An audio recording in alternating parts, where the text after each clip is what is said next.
Today we are starting with this chapter, the Sermon at Banaras. Okay, the name of the chapter is the Sermon at Banaras. तो सरमन का क्या मतलब है? सरमन का मतलब है a religious discussion or a religious talk or a religious lecture. तो सरमन का मतलब लिखिए religious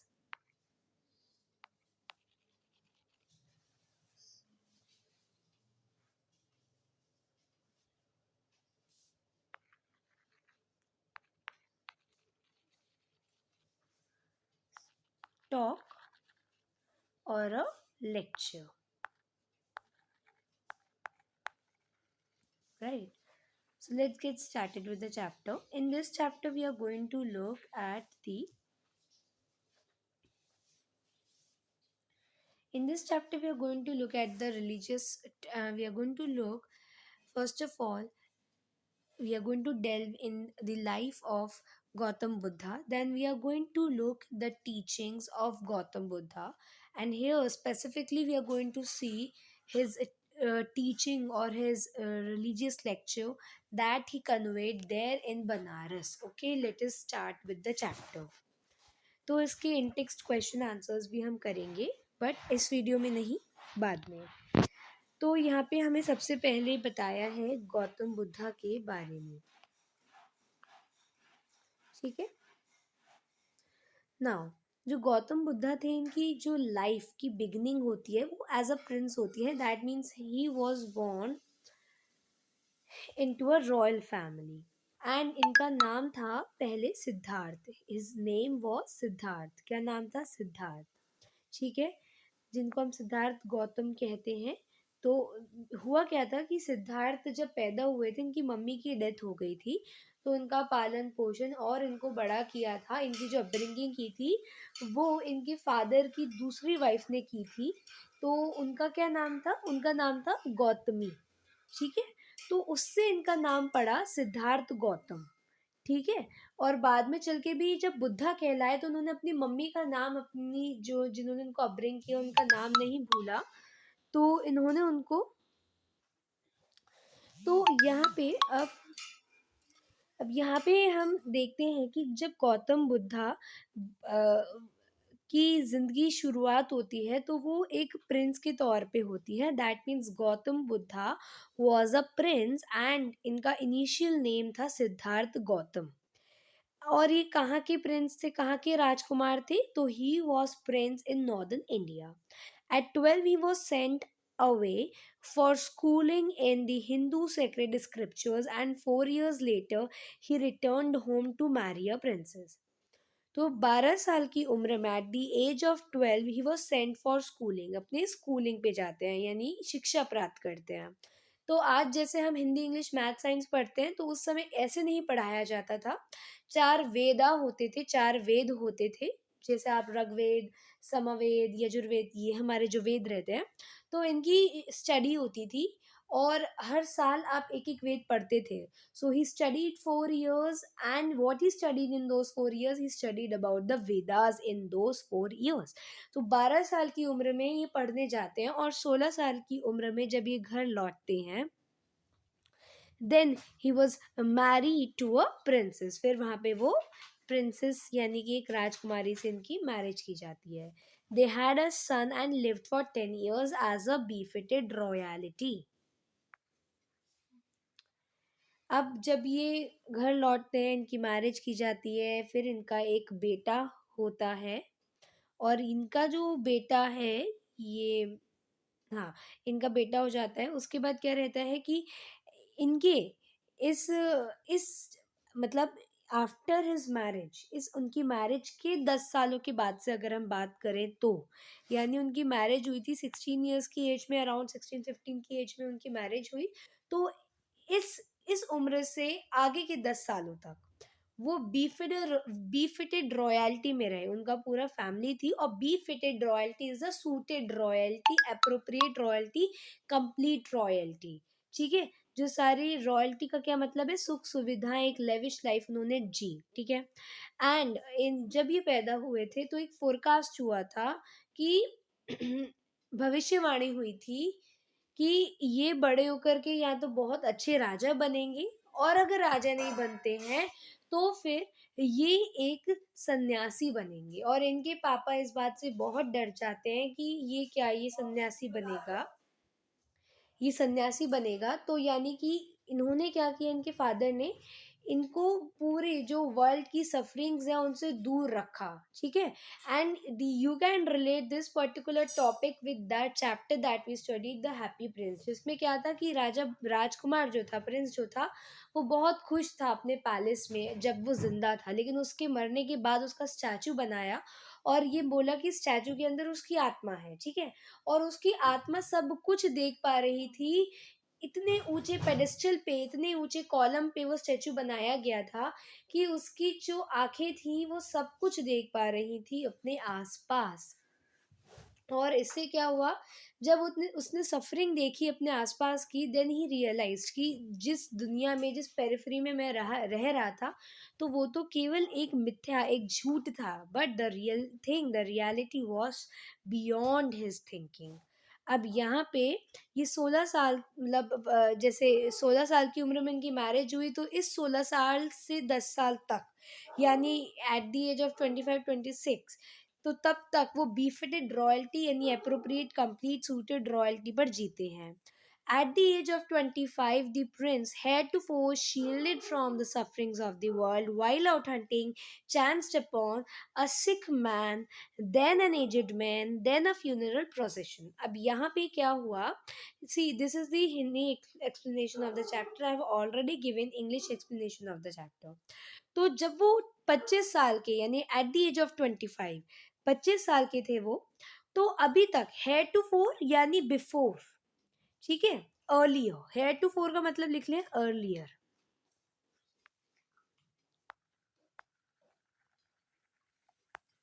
सो अर्लियर यानी पहले, शील्डेड का मतलब है प्रोटेक्टेड, प्रोटेक्टेड। तो अभी जो प्रिंस हैं, अभी तक, टिल नाउ, या आप कह सकते हो आज से पहले तक, ठीक है। तो अभी तक या आज से पहले तक, अर्लियर आप बोल ले, कि उनको जो भी सारी दुनिया के दुख थे, सफरिंग्स ऑफ द वर्ल्ड थे, उनसे दूर रखा गया था। He before now he was protected from the sufferings of the world. But क्या हुआ एक बार कि वो हंटिंग पे गए थे, और हंटिंग पर, see, NCERT has mentioned you the event जब वो गए थे बाहर अपने घूमने फिरने के लिए, लेकिन अगर आप जनरल बुक्स पढ़ेंगे तो वहां पे ये मेंशन नहीं है। सो यू हैव टू से कि वो हंटिंग पे गए थे, and there he chanced upon is a phrase to show by mistake. Chance upon को हम एज अ फ्रेज यूज करते हैं जिसका मतलब है बाय मिस्टेक, ओके, या mistakenly. For example, when I was in the market, I chanced upon my school friend. जब मैं मार्केट में थी तो चांस अपॉन यानी कि बाय चांस या गलती से, है ना, कुछ प्लान्ड नहीं था, बस अपने आप ही मैं अपनी किसी दोस्त से मिल ली। तो चांस अपॉन दैट मीन्स ऐसा कोई इवेंट जो पहले से प्लान नहीं हो, ओके, बाय मिस्टेकन। तो यहाँ पे वो कौन कौन से सीन्स देखते हैं, एक सिक मैन देखते हैं, एक बीमार आदमी देखते हैं, फिर एक एजेड मैन देखते हैं, और फिर एक फ्यूनरल प्रोसेशन, यानी कि एक बॉडी को, डेड बॉडी को ले जाया जा रहा था। एंड फाइनली अ मॉन्क, एक मॉन्क यानी कि एक बेगर वो देखते हैं जो कि भीख मांग रहा होता है फॉर आर्म्स। आर्म्स का क्या मतलब है? आर्म्स का मतलब बहुत सारे लोगों को अगर नहीं पता, तो आर्म्स का मतलब होता है food, food, food and shelter. हम्म, तो आर्म्स का मतलब होता है फूड एंड शेल्टर, कि हमें आपके घर में जगह दे दो, है ना, यानी कि एक छत्र छाया दे दो, एंड फूड खाने को दे दो, ठीक है। तो आर्म्स क्या है? Basic needs of human beings, ठीक है। But beggars, they do not have that much of money to even complete their basic needs of life. So what they do, they do begging, right? वो भीख मांगते हैं। सो arms क्या है? Arms होती है आपकी बेसिक नीड्स, ठीक है। तो बेसिक नीड्स के लिए वो अपनी क्या मांग रहे हैं? भीख मांग रहे हैं। तो after encountering with these scenes, after encountering with these different scenarios in life, what he said, वो क्या सोचते हैं, वो ये कहते हैं कि क्या ये सब चीज़ें उनके साथ, उनकी फैमिली के साथ भी होंगी. So this sight so moved him, यानी कि उनको इतना इमोशनल कर दिया that he at once went out in the world to seek enlightenment. तो वो चाहते थे कि मैं कोई ऐसा रास्ता निकाल सकूं जिससे ये सब एक्सपीरियंसेस मेरी लाइफ में आए, बट मैं दुखी ना हूं, मैं टूटू ना. तो वो यहाँ पे एनलाइटनमेंट की खोज पे निकलते हैं. एनलाइटनमेंट क्या है? State of high spiritual knowledge. जब आपको एक हाई स्पिरिचुअल नॉलेज हो जाती है, जब आपको reality of life and death पता चल जाती है, this is what is enlightenment. ठीक है. तो वो एनलाइटनमेंट को ढूंढने निकलते हैं concerning the sorrows he had witnessed. और वो इस एनलाइटनमेंट की खोज में क्यों निकलते हैं? क्योंकि उन्होंने ये सब सीन्स देखे थे, और इन सीन्स को देख के वो बेहद डर गए थे, दुखी हो गए थे कि क्या ये चीज़ें उनके साथ भी हो सकती हैं. ही वंडर्ड फॉर 7 years. वो 7 सालों तक घूमते ही रहते हैं इस दुनिया में, and finally set up under a peepal tree.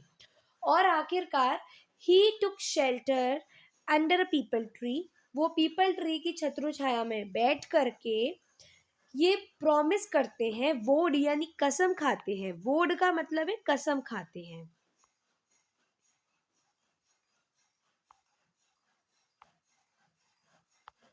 Promise करते हैं या कसम खाते हैं. क्या कसम खाते हैं?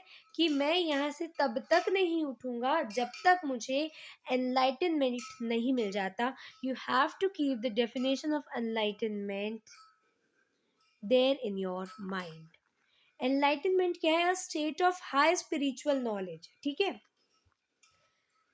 तो यहाँ पे वो कसम खाते हैं उस पीपल ट्री के नीचे बैठ कर के कि मैं यहाँ से तब तक नहीं उठूंगा जब तक मुझे एनलाइटनमेंट नहीं मिल जाता. Enlightenment after 7 days, enlightened after 7 days, he renamed the tree the Bodhi tree and began to reach and share his view, his new understandings. Now, 7 दिनों तक वो घोर तपस्या या मेडिटेशन करते हैं. And during that meditation he again faced many obstacles. Okay. तो obstacles क्या क्या आए उनके during those 7 days of meditation of gaining enlightenment? तो कई बार उनके आसपास राक्षस राक्षसनी जो उनको डराते थे. तो ऐसे ऐसी चीजें आती थी जो कि किसी इंसान का माइंड डाइवर्ट कर सकती हैं. लेकिन एनलाइटनमेंट वो दिल से चाहते थे, इसलिए 7 दिनों तक उन्होंने अपनी आईज नहीं खोली, आंखें नहीं खोली, डीप थिंकिंग डीप थॉट्स में चले गए. Enlightened after 7 days he rename the tree the Bodhi tree. और जिस ट्री के नीचे, जिस पीपल ट्री के नीचे उन्होंने ये एनलाइटनमेंट को अटेन किया था, so that tree was named as Bodhi tree. That means tree of wisdom. और उसके बाद गौतम बुद्धा को, तो अब यहाँ पे वो उस पेड़ को बोधि ट्री नाम देते हैं, ट्री ऑफ विजडम. और वो अपना ज्ञान अब बांटना शुरू करते हैं. तो वो कहते हैं कि मैं एनलाइटेंड हो गया हूँ, मुझे ज्ञान मिल गया है, मुझे मुझे हाई नॉलेज मिल गई है अबाउट लाइफ एंड डेथ. तो इट्स बेटर कि मैं अपनी नॉलेज को औरों के साथ भी बांटूं, क्योंकि इस दुनिया में जितने सारे लोग हैं वो पेन है यानी दुख से भरे हुए हैं. तो यहाँ पे वो बहुत ज़्यादा जो अपने ज्ञान प्राप्त किए थे उसको बांटना शुरू कर देते हैं. और इस तरह से at that point he became known as Buddha. Question can be asked that how Siddharth was renamed as Gautam Buddha. तो आप लिखेंगे कि 7 दिनों तक वो बोधि ट्री के नीचे बैठते हैं, ज्ञान लेते हैं, एनलाइटनमेंट प्राप्त करते हैं, उसके बाद उस पेड़ को नाम देते हैं बोधि ट्री, ट्री ऑफ विजडम. फिर वो अपना ज्ञान बांटना शुरू करते हैं, फिर वो क्या कहलाते हैं? बुद्धा कहलाते हैं. दैट मीन्स द अवेकेंड और enlightened. Buddha preach his first sermon. Sermon का मतलब है रिलीजियस और अ मोरल टॉक. तो उन्होंने जो पहला अपना धार्मिक प्रवचन दिया था वो सिटी ऑफ बनारस में दिया था। बनारस को यहाँ पे डिस्क्राइब किया है that it is the most holy of dipping places. यहाँ पे लोग जाते हैं और स्नान करके आते हैं, नहा करके आते हैं। और ऐसा माना जाता है कि after taking after dipping yourself in Ganga, your sins are removed, you get rid from your sins. So after getting a Ganga bath, you are free from your sins, अपनी गलतियों से बुराइयों से आप फ्री हो चुके हैं। तो at city of Banaras most holy of dipping place on the river Ganges, that sermon has been preserved. तो वो जो उन्होंने टीचिंग दी थी वो आज भी यहाँ पे प्रिजर्व्ड है, और आज भी जो लोग यहाँ आते हैं तो उनको ये प्रीचिंग दिया जाता है। It reflects Buddha's wisdom about one inscrutable kind of a suffering. Inscrutable का मतलब है something that which cannot be understood. इस दुनिया में हम हिंदी समझ सकते हैं बहुत आराम से, मैथ समझ सकते हैं थोड़ी मुश्किल से, बट इस दुनिया में साइंस हो, टेक्नोलॉजी हो, देयर इज नथिंग जो हम नहीं समझ सकते हो। Everything is under our approach. हर कुछ चीज़ हमारी अप्रोच में है, हम हर चीज़ समझ सकते हैं। There is nothing that much complex जो ह्यूमन ब्रेन ना समझ सकता हो। बट एक चीज़ है जो ना साइंस प्रूफ कर पाई है और ना कोई आज तक प्रूफ कर पाया है, that is the truth of death. What is death? तो यहाँ पे उन्होंने इस इनस्क्रूटेबल, यानी जिसका आज तक कोई रीज़न नहीं है, या आज तक इस टॉपिक पर स्पेसिफिकली कोई थ्योरी नहीं आ पाई है, तो इस पर इन्होंने अपने एनलाइटनमेंट की वजह से ज्ञान दिया। तो बुद्धा's wisdom about one inscrutable kind of suffering, inscrutable that means which is something not under the approach of human brain। कीसा Gautami की ये कहानी है। तो कीसा गौतमी का केवल एक ही बेटा था, और यहाँ पे मेंशन नहीं है, लेकिन कुछ ऐसा कीसा गौतमी की फैमिली में हुआ कि उसके हस्बैंड मरे और उसके बाद उसका दी ओनली चाइल्ड था जो भी मर गया। नाउ इन हर ग्रीफ, उसके दुख में, क्योंकि उसका बेटा मर चुका था, वो बिल्कुल मेंटली सिक हो गई थी, सेंस नहीं काम कर रहा था, उसका दिमाग काम नहीं कर रहा था। तो वो अपने डेड चाइल्ड को from one house to other, from one neighbour to the other neighbourhood लेकर के जा रही थी, और वो उनसे कह रही थी कि मुझे कोई दवा दे दो, और वो ये कह रही थी कि I need a medicine that could cure my child और that could revive my child. और सभी उसके लोग कह रहे थे, सभी नेबर्स, सभी पीपल कह रहे थे that she has lost her senses, वो आउट ऑफ सेंस है, वो अक्ल से काम नहीं ले रही है, because the boy is dead and till now we do not have this much of developed science which could revive a dead organism. So यही चीज़ थी। सो अब यहाँ पे क्या हुआ, एट लेंथ, यानी एट लेंथ क्या है, एट लेंथ का मतलब है after a long time. At length Kisa Gotami met a man, उसको एक आदमी मिलता है जो उसको रिप्लाई करता है उसकी रिक्वेस्ट का। उसकी रिक्वेस्ट थी कि मुझे दवा दे दो जिससे उसका बेटा जिंदा हो सके। तो वो कहता है आदमी कि I can not give you the medicine. तो यहाँ पे दी और दाई ये दोनों ही क्या है, ये आपकी जो ओल्ड इंग्लिश है उसके वर्ड्स है। मॉडर्न इंग्लिश में दी का मतलब होता है यू, दाई का मतलब होता है योर। तो I can not give you medicine for your child, okay, but I know a physician who can. एक आदमी मैं जानता हूँ, एक फिजिशियन मैं जानता हूँ जो तुम्हारे बेटे को जिंदा कर सकता है, पॉसिबिलिटी है।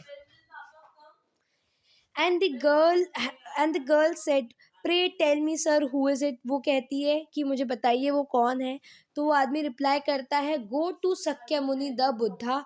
सक्य मुनि दी बुद्धा यहाँ पे आपने कहा है, ठीक है, तो तुम सक्य मुनि बुद्धा के पास जाइए, मतलब जाओ, ठीक है। किसने कहा, उस आदमी ने कहा। किसको कहा, इस लेडी को, कीसा गौतमी को कहा। जो कीसा गौतमी थी रिपेयर्ड, रिपेयर्ड का मतलब है went to, it is a stylistic way to say went to. Repaired का मतलब ही वेंट टू है, यानी गई। तो कीसा गौतमी जाती है बुद्धा के पास और क्राइड, यानी रो करके कहती है Lord and master give me the medicine, मुझे वो दवा दो जिससे कि उनका जो बेटा है वो जिंदा हो सके। कीसा गौतमी ऐसा कहती है गौतम बुद्धा से।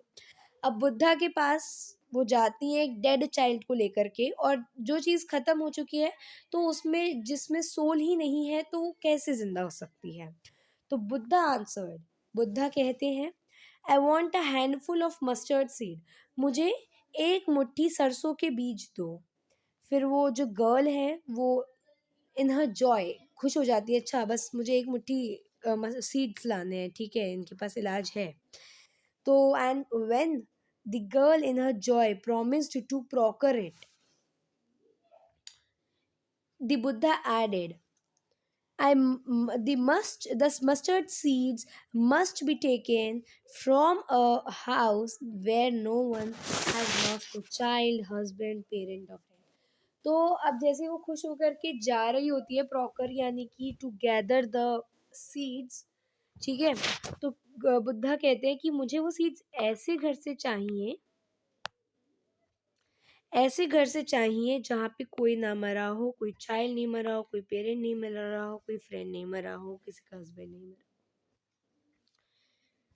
जो कीसा गौतमी है अब वो एक घर से दूसरे घर जा रही हैं, ठीक है, one house to other, now she is moving and people pitied her and said, और लोग उस पर दया करते और कहते हैं कि ये लो मस्टर्ड सीड्स, है ना, and people pitied her and give her mustard seeds, take it. लेकिन जैसे ही वो कहती, मतलब वो कहते उसको कि चलो ये लो मस्टर्ड सीड, लेकिन जैसे ही वो लेती तो वो पूछती, अच्छा आपके घर में कोई मरा तो नहीं है ना, कोई सन, कोई डॉटर, कोई फादर, कोई मदर, कोई भी, तो वो सब रिप्लाई करते alas. Alas is an expression of sadness, of despairness, of disappointment. The living of you, जिंदा कम रहते हैं लेकिन मरते ज़्यादा है, do not remind us of our deepest grief and there was no house but somewhere some beloved one had not died, कोई ऐसा घर नहीं था जहाँ पे आज तक कोई ना मरा हो। जो कीसा गौतमी है, बिकम वियरी, वियरी यानी टायर्ड।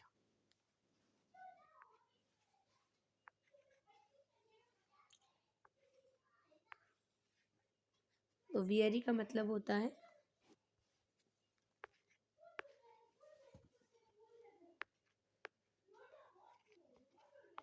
टायर्ड, ओके, सो वियरी का मतलब है tired.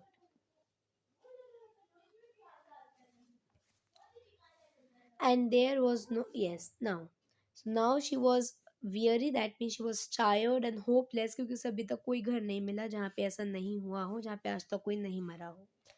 sat down at wayside, wayside मतलब रोड के किनारे पर वो बैठ जाती है, watching the lights of the city, किस तरह से वो फ्लिकर कर रही है यानी कि जलती हैं हल्की सी एंड फिर एक्सटिंग्विश हो जाती है।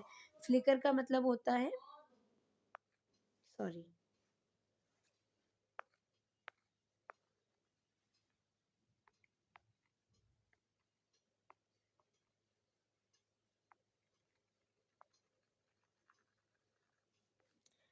To produce light. तो पहले लाइट जलती है फिर एक्सटिंग्विश हो जाती है, ख़त्म हो जाती है, एक्सटिंग्विश मतलब वैनिश हो जाती है। उसके बाद हर जगह डार्कनेस छा जाती है, darkness of the night reigned everywhere. Reigned का मतलब होता है डोमिनेटेड, ठीक है, हर जगह रात ही जो है वो छा जाती है, उसका ही दबदबा बन जाता है। And she considered the faith of man, और उसने फिर यही समझा कि इन फेथ यानी इंसान की किस्मत, फेथ का मतलब है किस्मत, ठीक है, तो इंसान की किस्मत ही कुछ ऐसी है कि उनकी ज़िंदगी जलती है, दैट मीन उनका जन्म होता है और फिर धीरे धीरे धीरे they go nearer to the extinguish, they go nearer to dead, मतलब वो एक्सटिंग्विश हो जाते हैं, ख़त्म हो जाते हैं। And she thought to herself, how selfish am I in my grief, मैं कितना सेल्फिश हो गई थी अपने ग्रीफ में।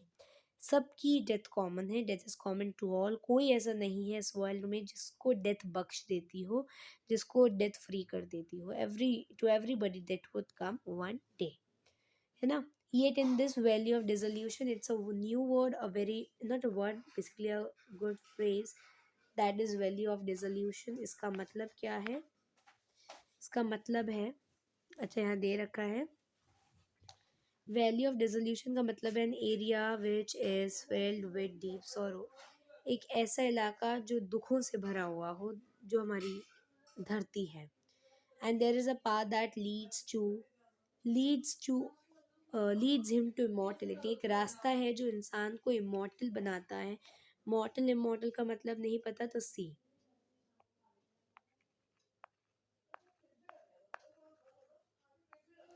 मॉर्टल का मतलब है जिसका अंत निश्चित हो, यानी मृत्युशील या मरणशील।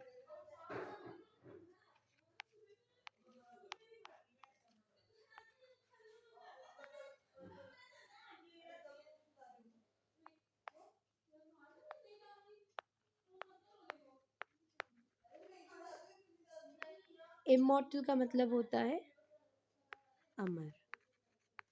तो कोई इस दुनिया में अमर होकर नहीं आया है, ऐसा वो समझती है फिर।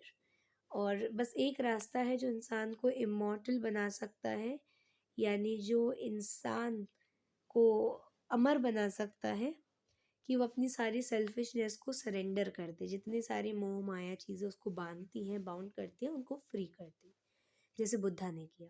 फिर बुद्धा कहते हैं लाइफ ऑफ मॉर्टल, मतलब हम जैसे मरणशील लोगों की जो ज़िंदगी है वो कैसी है, वो ट्रबल्ड, यानी दुख से भरी हुई है, ब्रीफ है, कंबाइंड विद पेन।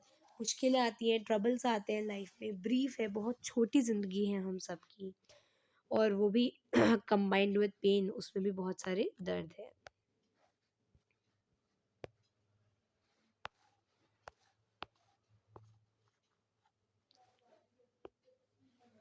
हम्म उसके बाद यहाँ पे क्या है, for their is not any mean by which these have been by which those who have been born can avoid dying। कोई रास्ता नहीं है जिसके थ्रू जिन लोग का जन्म हुआ है वो मरने से बच सके। तो अगर आपका बर्थ हुआ है तो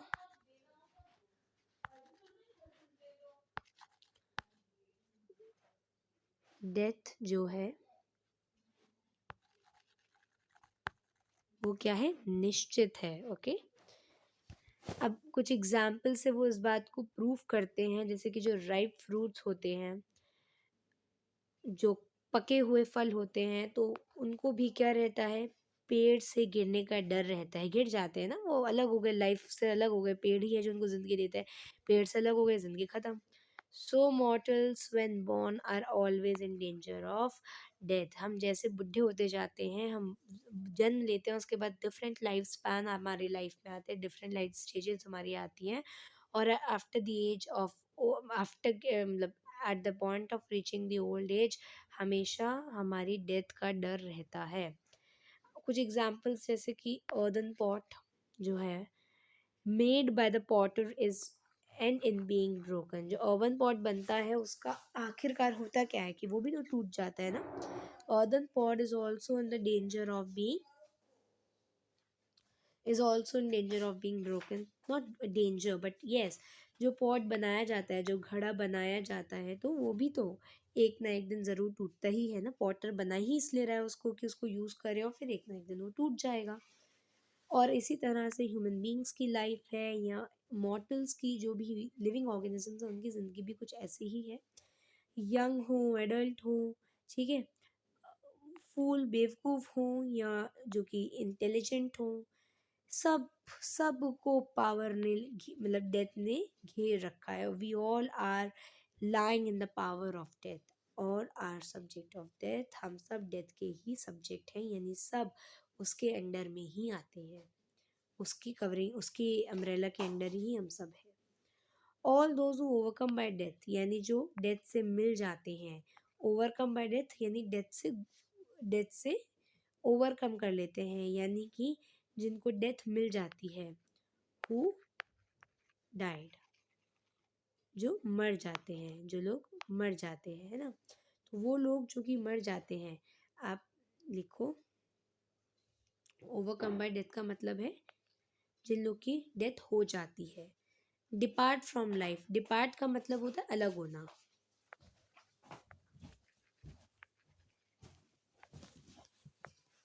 अलग होना।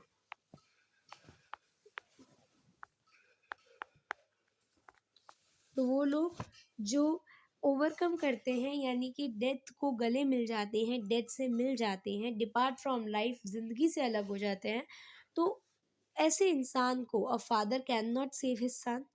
एक फादर जो कि एक बच्चा जो कि या कोई भी इंसान जो कि मतलब अब ज़िंदगी से अलग हो गया है और जिसने डेथ को देख लिया है, तो ऐसे केस में a father can not save his son. ठीक है? एक फादर अपने बेटे को नहीं बचा सकता जब डेथ की बात आती है। Nor kinsman their relations. Kinsman का मतलब होता है रिलेटिव्स। रिलेटिव्स, कज़न्स, रिश्तेदार। तो ना ही रिश्तेदार उन रिश्तों को बचा सकते हैं। जैसे फॉर एग्ज़ाम्पल कोई इंसान का कोई रिलेटिव चला गया, तो वो रिलेटिव अपने उस रिलेशन को नहीं बचा सका, क्योंकि डेथ ने क्या किया, उसे उस इंसान को ज़िंदगी से उठा लिया। Mark. Mark, that means to be pointed. While relatives are looking on and lamenting. Lamenting का मतलब होता है शोक बनाना, दुख बनाना। तो जो रिलेटिव्स हैं वो दुख बना रहे हैं। One by one mortals are carried out. ये रिलेटिव्स भी हैं जो आज दुख बना रहे हैं, कल ये भी ऐसे ही खत्म हो जाएंगे, इनकी भी डेथ हो जाएगी, ये भी डेथ को ओवरकम कर लेंगी और ज़िंदगी से अलग हो जाएंगे। तो जो गौतम बुद्धा है वो कहते हैं कि लेकिन ox that is led to the slaughter. Slaughter या बुचर दोनों बात एक जैसी ही है। स्लॉटर जो ऑक्स को काटता है, जो मार देता है ना, ऑक्स को काट देता है ना। ऑक्स क्या है? जानवर है। तो जैसे स्लॉटर क्या करता है, एक के बाद एक ऑक्स को मारता जैसा जाता है, वैसे ही डेथ जो है वो एक के बाद एक इंसान को मारती जाती है, खत्म करती जाती है। So world is afflicted with death and decay. Afflicted का क्या मतलब है? एफ्लिक्टेड का मतलब यहाँ पे एक सेकेंड। एफ्लिक्टेड का मतलब यहाँ दे रखा है affected by the sufferings, diseases और पेन। ठीक है? यानी कि दर्द से, दुख से गुजरना। तो ये जो वर्ल्ड है ये द डेथ एंड डिके इन सब चीज़ों से गुजरता है, अफेक्टेड होता है। ठीक है? डेथ एंड डिके इन दोनों चीज़ों से ये जो वर्ल्ड है गुजरता है, इसे हम इसे मृत्यु लोग कहते हैं, right? Therefore the wise yes, therefore the wise do not grieve. सबको पता है कि ऐसा होगा, है ना, सबके साथ होगा। तो जो वाइज, जो समझदार हैं, जो समझ चुके हैं रियलिटी ऑफ लाइफ को, तो वो ग्रीफ नहीं करते, दुख नहीं बनाते। एंड यहाँ पे गौतम बुद्धा इनको टर्म्स ऑफ द वर्ल्ड कहते हैं, यानी कि इस दुनिया में अगर आप आए हो तो ये यहाँ की कंडीशंस है कि आप आओगे और एक न एक दिन आप चले जाओगे, leaving all your relations and all your materialistic goods as well, right? तो knowing the terms of the world, यानी कि जो वाइज लोग होते हैं वो दुख नहीं बनाते, क्योंकि उन्हें पता है ये कुछ शर्तें हैं इस दुनिया में आने की, right? Not from weeping not from grieving. ना रोने से ना दुख मनाने से कोई इंसान को पीस ऑफ माइंड मिलेगा। अगर किसी इंसान का रिलेटिव, कोई रिलेशन खत्म हो जाता है, तो ऐसे केस में वो उस इंसान को रोना नहीं चाहिए, क्योंकि अगर वो ऐसा करेगा तो उसका पेन बढ़ेगा ना। मतलब हम सोचते हैं कि रो करके हम हल्का फील करेंगे, नहीं, his pain will be greater उस इंसान का। ठीक है? जो बचा है, जो अभी ज़िंदा है, जो रो रहा है, तो वो इंसान और दुखी होता जाएगा। रोने से कभी आप खुश नहीं हो सकते हो। आप और डीप थॉट्स में जाते रहते हो, जाते रहते हो। तो his pain will be greater, his body will suffer. जो इंसान रो रहा है, दुःख मना रहा है, शोक बना रहा है, लैमेंटेशन कर रहा है, तो वो इंसान अपनी बॉडी को कष्ट पहुँचा रहा है, और वैसी उसकी एक जो लाइफ़ है वो कुछ समय की है, उसमें भी वो अपने को दुःख पहुँचा रहा है। He will make himself sick and pale. वो अपने को बीमार कर लेगा जो रो रहा है, दुख बना रहा है। ये dead are not saved by his lamentation. ये तो बात क्लियर है कि आप रो लो, धो लो, कुछ भी कर लो। जो लोग चले गए हैं, जिनकी डेथ हो चुकी है, तो वो तो आपके रोने से नहीं आ जाएंगे, आपके शोक बनाने से नहीं लौट आएंगे। तो जो लोग मर गए वो आपके लेमेंटेशन यानी दुख बनाने से फिर नहीं आ सकते हैं। He who seek peace should draw out arrows of lamentation. वो इंसान जिसको दिमागी तौर से पीस चाहिए, शांति चाहिए, उसे अपने मन में जितने सारे लेमेंटेशंस हैं यानी एक्सप्रेशन ऑफ सॉरो हैं, दुख बनाने की जो प्रवृत्ति है, इसे ख़त्म कर देना चाहिए। ना अब हमें ना दुःख बनाना है, ना कंप्लेन करनी है, ना ग्रीव करना है, सैड होना है कि भगवान जी आपने हमें ये क्यों नहीं दिया, हमारे पास ये था वो भी ख़त्म हो गया। इस तरह से हमें कंप्लेनिंग या एक्सप्रेशन ऑफ सॉरो यानी दुःख बनाने की जो हमारी प्रवृत्ति है ख़त्म कर देनी है। तब हम पीस ऑफ माइंड को अटेन कर सकेंगे। ही he who has drawn out the arrows and become composed, जिसने इन एरोज ऑफ लेमेंटेशन को दुःख बनाने की इस प्रवृत्ति को खत्म कर दिया, जो कंपोज्ड हो गया है, जो सीमित हो गया है, जिसने अपने को संभाल लिया है, अपने इमोशंस को बैलेंस कर लिया है, उसको पीस ऑफ माइंड मिलेगा। He who has overcome all sorrows, जो अपने सभी सोरोज को, दुख भरे दिनों को ओवरकम कर लेता है ना शांति से, वो क्या है, फ्री फ्रॉम सॉरोज़ है। उसकी ज़िंदगी में सच बताएँ तो कोई दुखी नहीं है और वो गॉड से ब्लेस्ड है। क्योंकि वर्ल्ड में हम आए हैं तो इसी कंडीशन पे आए हैं कि ये सब डेज़ हमको, ये सब दिन हमें देखने पड़ेंगे। लेकिन हम ब्लेस्ड तभी कहलाएँगे जब हम इन दिनों को जब देखें तो हम क्या रहें, हमेशा कंपोज़्ड रहें, काम रहें और कभी भी भगवान से किसी चीज़ के लिए कंप्लेन ना करेंगे। हम जो हमारे पास जो है हम उसमें खुश रहें, ठीक है? तो यही थी हमारी स्टोरी। Thank you.